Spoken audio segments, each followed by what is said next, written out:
Assalamualaikum warahmatullahi wabarakatuh. Innal hamdalillah wassalatu wassalamu ala Rasulillah Sayyidina Muhammad ibni Abdillah wa ala alihi wa bihi wa mamalah. Amma ba'du. Perkenalkan, nama saya Fadli Afan, NIM 120161103, kelas 3C Prodi Akuntansi Syariah. Yang terhormat Bapak Adi Mursalin selaku dosen pengampu Islamik dan Marketing. Di sini saya membuat video record pertemuan 6, yaitu riset pemasaran Islami. Langsung saja. Satu, apa yang dimaksud dengan riset? Riset adalah penelitian berasal dari kata re dan ser, mencari sesuatu yang baru menjadi hakikat dari kata research. Bagaimana kita mencari sesuatu yang baru? Mencari sesuatu di belakang kejadian, fenomena, atau mencari penyelesaian masalah lewat research atau penelitian. Dua, apa yang dimaksud dengan riset pemasaran?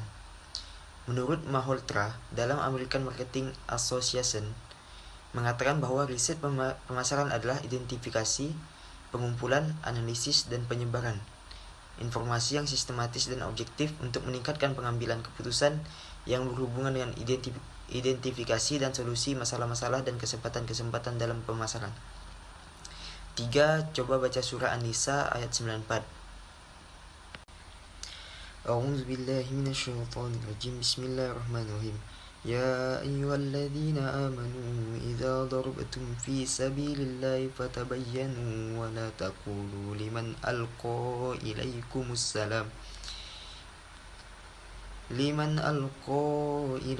السلام لست مؤمنا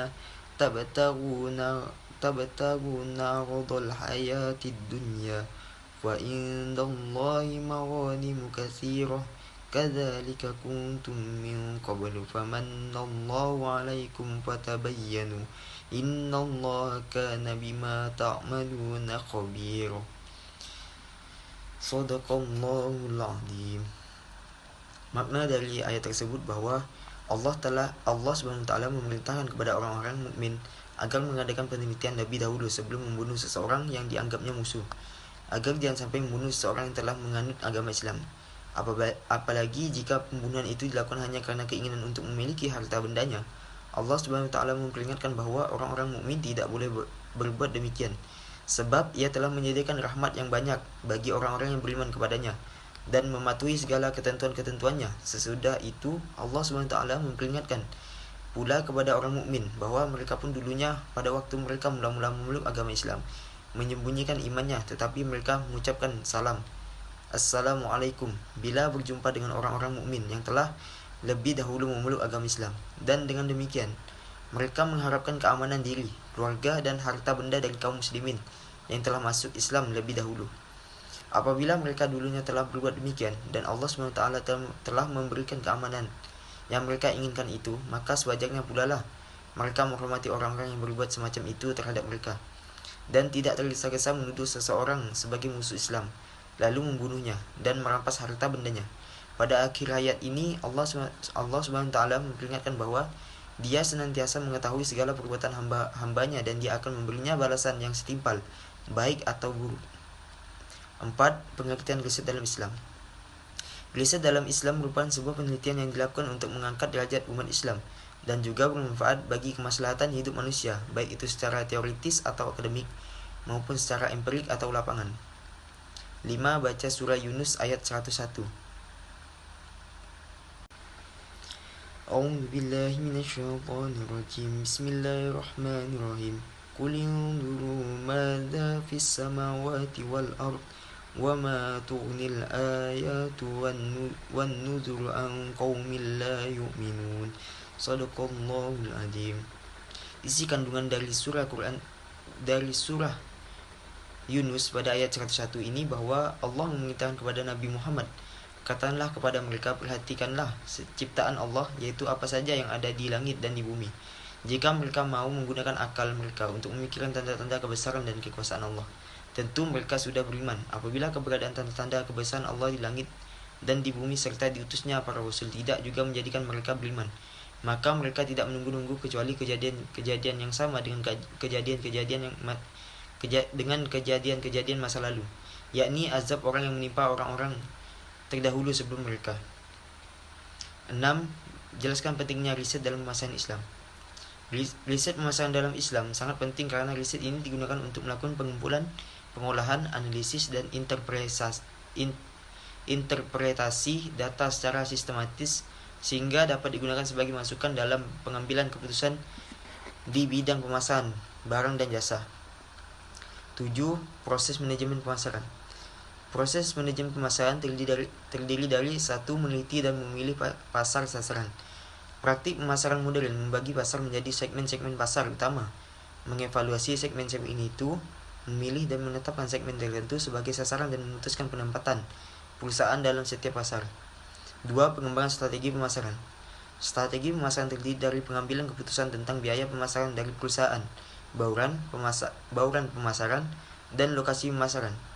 Manajemen pemasaran harus memutuskan biaya yang perlu dikeluarkan untuk pemasaran dan bagaimana mengalokasikan seluruh anggaran biaya pemasaran untuk berbagai alat dalam bauran pemasaran. 3. Merencanakan program pemasaran. Program yang dilakukan terdiri dari variabel pemasaran yang meliputi produk, harga, tempat, dan promosi. 4. Pelaksanaan serta pengendalian upaya pemasaran.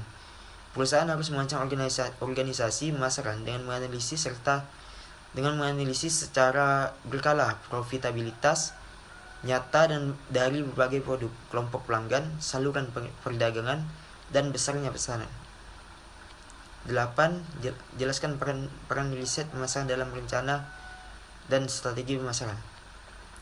Riset pemasaran berperan sebagai dasar penyusunan rencana dan strategi pemasaran, di mana harus didukung dengan data yang akurat, relevan, terpercaya, objektif, dan tepat waktu, sehingga manajemen perusahaan dapat merencanakan dan melaksanakan dengan baik berbagai aspek pemasaran, seperti pengembangan produk dan merek, penentuan harga, pendistribusian produk, dan komunikasi pemasaran terintegrasi.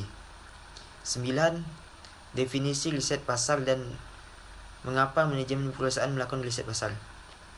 Riset pasar atau pemasaran adalah bentuk kegiatan berupa perumusan masalah, pengumpulan data, analisis, dan pelaporan yang disusun secara sistematis sebagai pedoman dalam menentukan strategi pemasaran produk.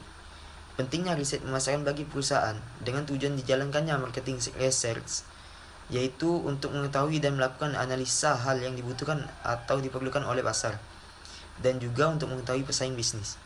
Dengan dilakukannya marketing research, maka akan bisa mengetahui produk atau jasa yang ditawarkan, di mana produk atau jasa itu diperlukan dan kualitas produk seperti apa yang dibutuhkan oleh konsumen.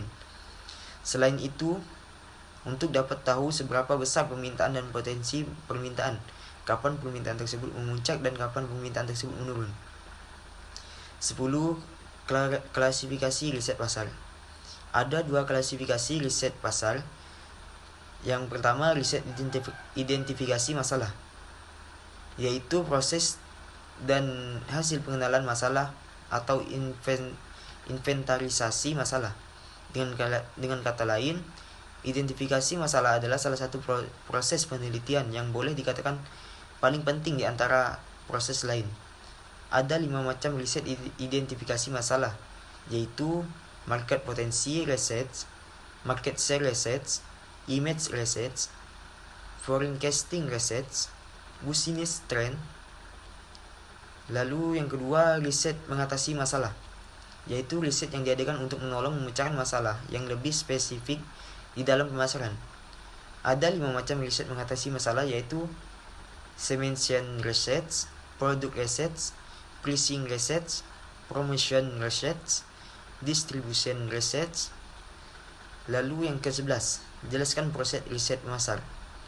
Ada 5 proses riset pasar, yaitu 1. Mendefinisikan masalah dan tujuan. Langkah yang biasa dilakukan adalah membedakan antara jenis penelitian yang dibutuhkan dengan cara eksplorasi, deskriptif, kausal.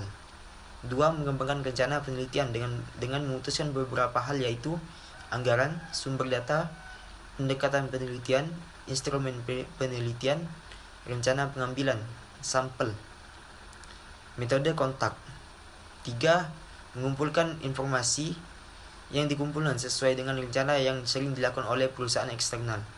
4. Menganalisis informasi, yaitu memanipulasi statistik, dari data yang dikumpulkan, atau analisis subjektif dari kelompok fokus.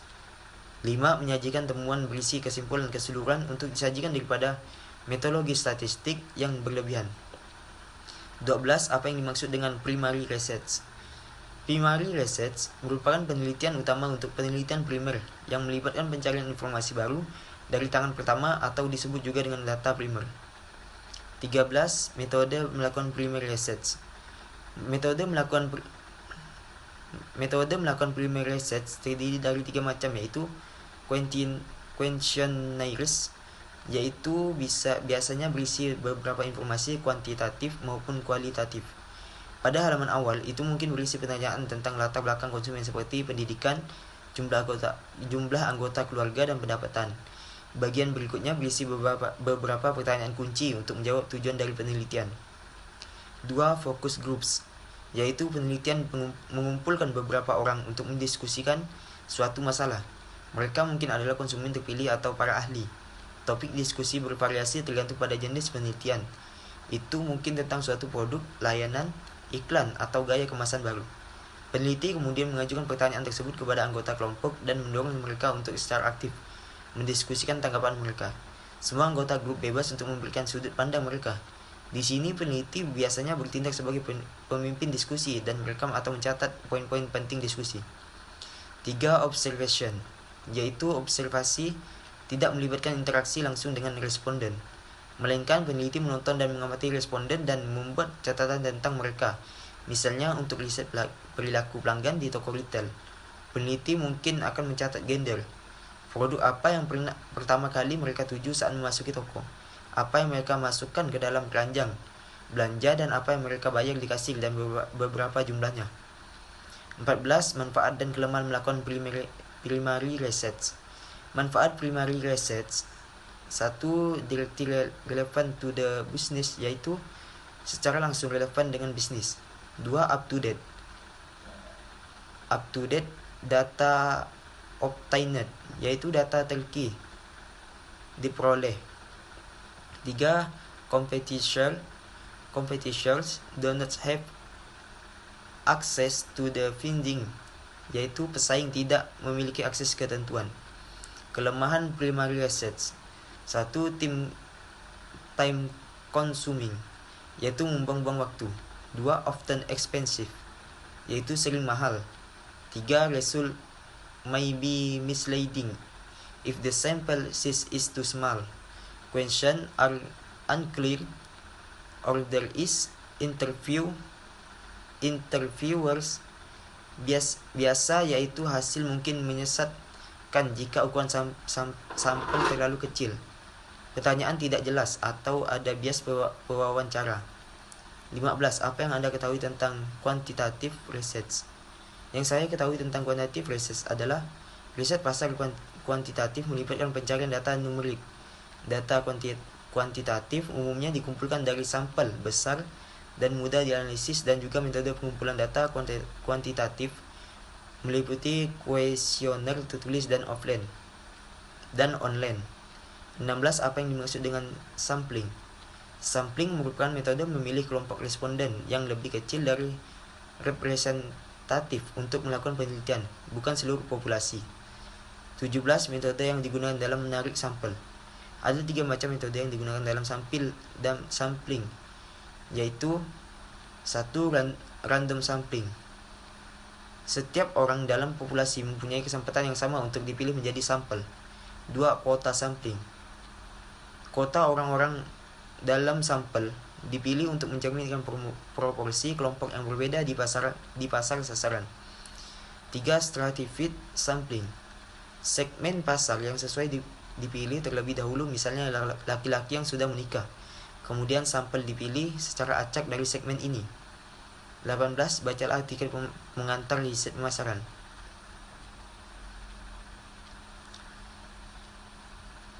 Artikel pengantar riset pemasaran ini berisi tentang penjelasan. Definisi pemasaran yaitu suatu proses sosial di mana ada kelompok masyarakat ataupun individu ingin memenuhi kebutuhan dan keinginannya melalui suatu kegiatan menciptakan, menawarkan, dan mempertukarkan secara bebas produk ataupun jasa yang bernilai dengan pihak lain. proses-proses yang ada dalam manajemen pemasaran.